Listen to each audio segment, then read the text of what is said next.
Hello everyone, this is Dhanashri Chougale and you're watching Ganga Education. Welcome back to my channel. On this channel, you will get information regarding law and competitive examination related to law. So subscribe my channel and hit on a bell icon so that you can get information regarding upcoming videos. So stay tuned. This is part 2 of Civil Judge Junior Division Judicial Magistrate of First Class Preliminary Examination held in 2012. In last video, we have discussed from question number 1 to question number 25, and in this video, we will discuss next 25 question, that is question number 26 to question number 50. So let's get started. Now question number 26. A fact is relevant, option number 1, if it is mentioned in the pleadings. Option number 2, if it is mentioned in the document relied by any of the parties. Option number 3, if it is connected with a fact in issue so as to form part of the same transaction. And option number 4, all the above. And the correct answer is option number 3, if it is connected with the fact in issue so as to form part of the same transaction. Now question number 27, a fact is said to be proved. Option number 1, if it is admitted. Option number 2, if it is incorporated in the document. Option number 3, if it is not denied. Option number 4, if its existence is so probable that the prudent man would accept it as existing. And the correct answer is option number 4, if its existence is so probable that a prudent man would accept it as existing. Now question number 28, evidence means and includes. Option number 1, statements before police. Option number 2, statements in pleadings. Option number 3, statements of witnesses required to be made before the court. And option number 4, all of the above. And the correct answer is option number 3, statements of witnesses required to be made before the court. Now question number 29, primary evidence of a document means. Option number 1, its certified copy. Option number 2, its Xerox copy. Option number 3, document itself. And option number 4, authenticated copy. And the correct answer is option number 3, document itself. Now question number 30, a child born out of valid marriage can be proved to be legitimate child of the husband if it is born within dash dash of its dissolution. Option number 1, 280 days. Option number 2, 1 year. Option number 3, 9 months. And option number 4, none of the above. And the correct answer is option number 1, 280 days. Now question number 31, which of these cannot be lawfully transferred as per Transfer of Property Act 1882? Option number 1, salary of public officer. Option number 2, machinery attached to land. Option number 3, property yielding income. Option number 4, paddy fields.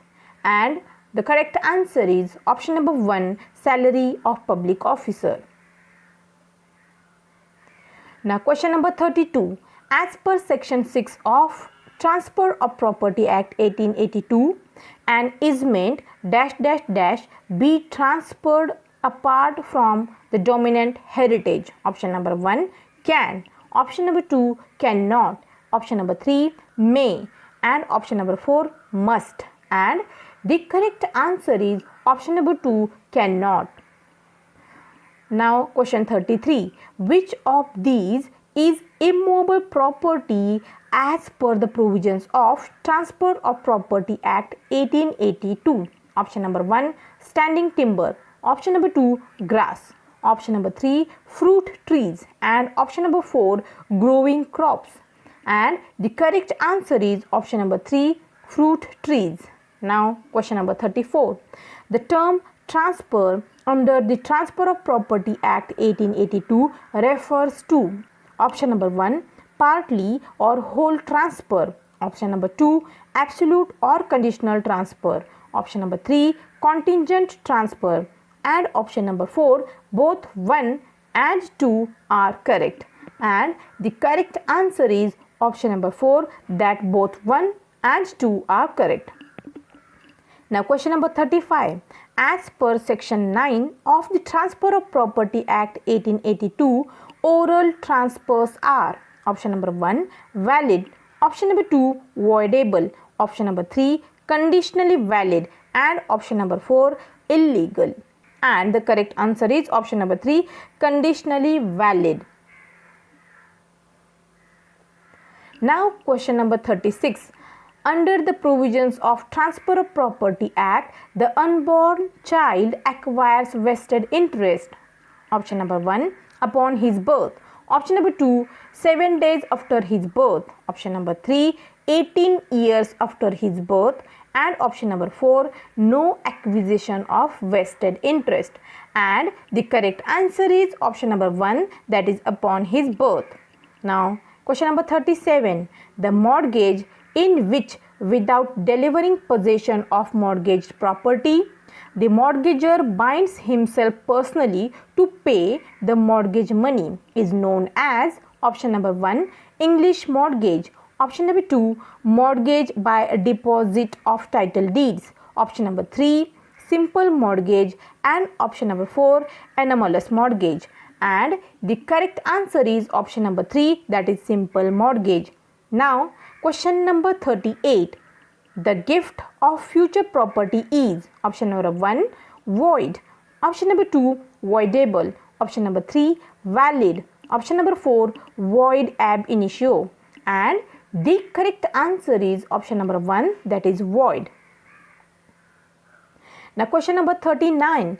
The rule of lease pendants applies when the suit in which right of immovable property, option number 1, is fraudulent, option number 2, indirectly in question, option number 3, is pending between two persons and one of them sells property, and option number 4, is pending in court which does not have jurisdiction.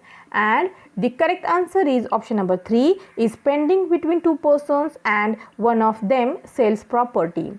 Now question number 40. Rules against perpetuity prescribes that option number 1, every transfer of immovable property must be by a registered document.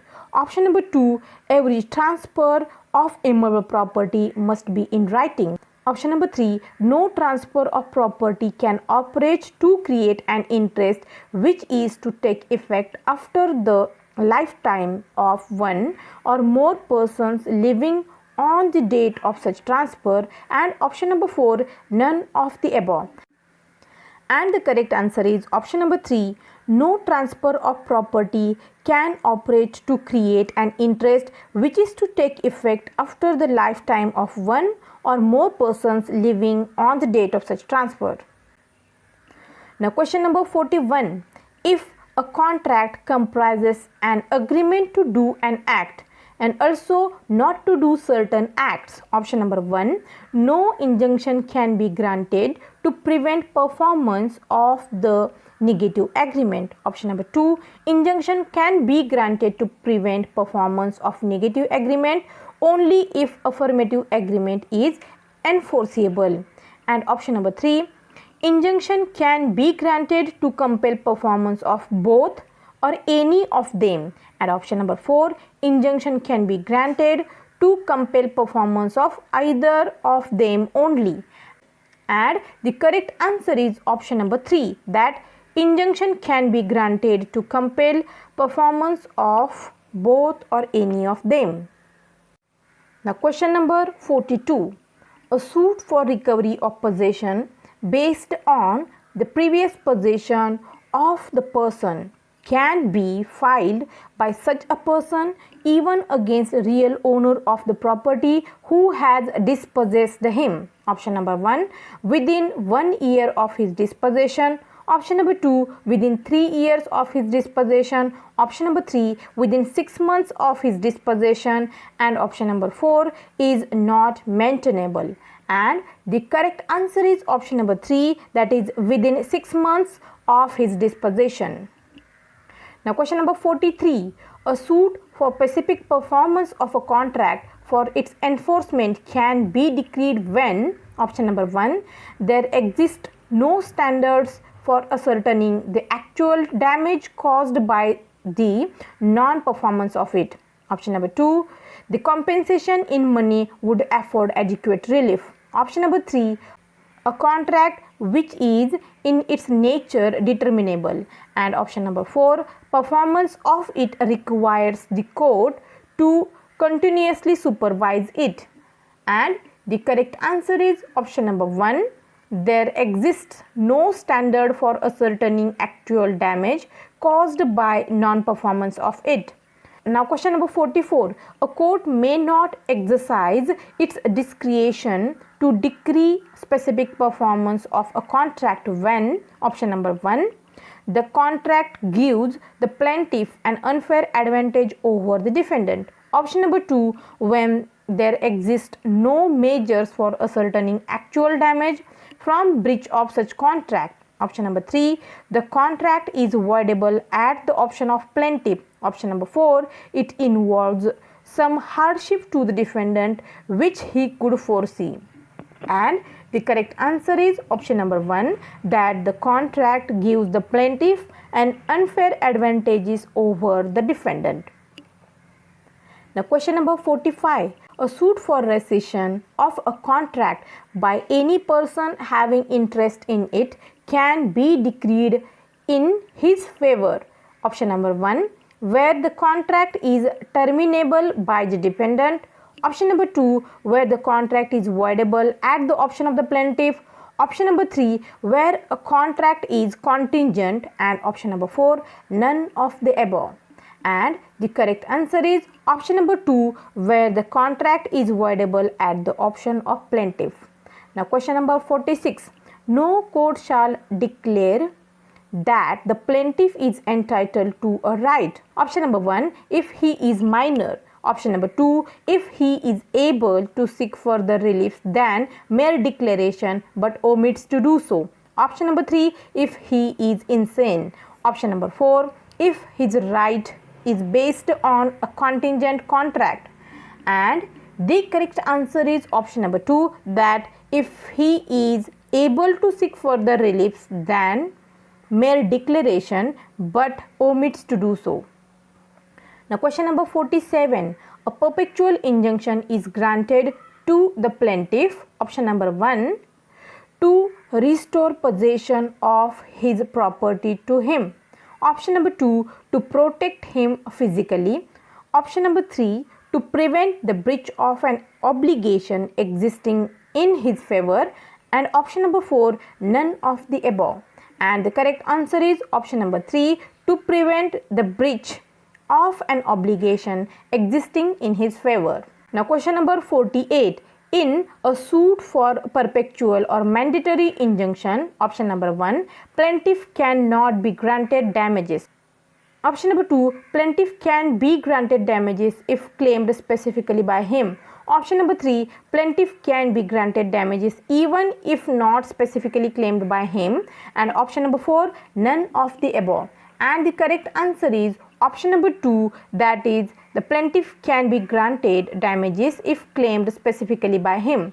Now question number 49. In a suit for specific performance of a contract where earnest money is paid by the plaintiff, option number 1, it cannot be refunded if the specific performance is refused. Option number 2, it can be refunded even if it is not specifically paid. Option number 3, it can be refunded only if it is specifically claimed. And option number 4, it is to be forfeited. And the correct answer is option number 3, it can be refunded only if it is specifically claimed. Now question number 50. To claim specific performance of a contract, it is, option number 1, necessary to plead and prove that the plaintiff is ready and willing to perform his part of contract. Option number 2, necessary to plead and prove that the plaintiff has always been ready and willing to perform his part of contract. Option number 3, necessary to prove that the plaintiff was ready and willing to perform his part of contract. And option number 4, even if not pleaded and proved accordingly, the court can draw such inference from the circumstances. And the correct answer is option number 2, that necessary to plead and prove that the plaintiff has always been ready and willing to perform his part of the contract. That's it for this video. The link of part 1 is given in description box. Just check it out and go through it. So thank you for listening. Stay tuned.